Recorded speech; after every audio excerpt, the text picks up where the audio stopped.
In today's video, I'm going to teach you how to convert a PDF to DocuSign. So, if you've ever been in a situation where you need to add digital signatures to your PDF documents, you're in the right place.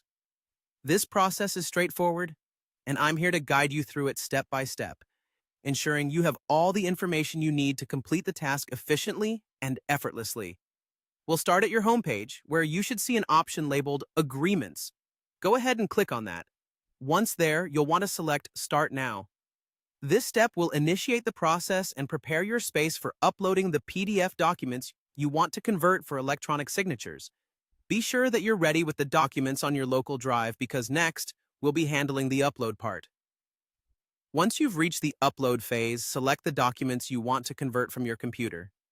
If you have multiple PDFs, ensure you've got the right files in mind, which need that digital signature. Drag them over to the upload area and wait for the system to process them. This might take a few moments depending on the file size, so be patient and don't worry if it takes a little bit to load.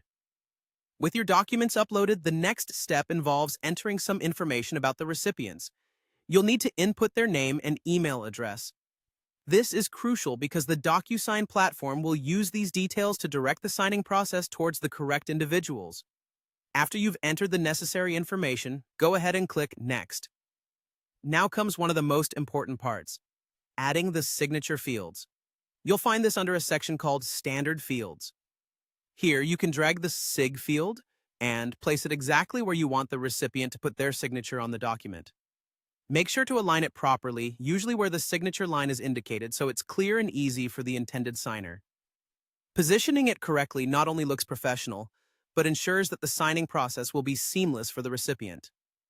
After placing all needed fields, you're almost ready to send off your document. If everything looks good, and you've double-checked the placements and information, it's time for the final step. Click Send, and your document will be on its way to the recipient for signing. That's the whole process. Your document is now sent to the recipient, and they'll be prompted to add their digital signature, making this a streamlined and hassle-free way to handle legal agreements. Whether it's for business or personal use, knowing how to quickly convert PDFs to DocuSign is a valuable skill. Stay tuned for more helpful tips and tutorials, and until next time, happy signing!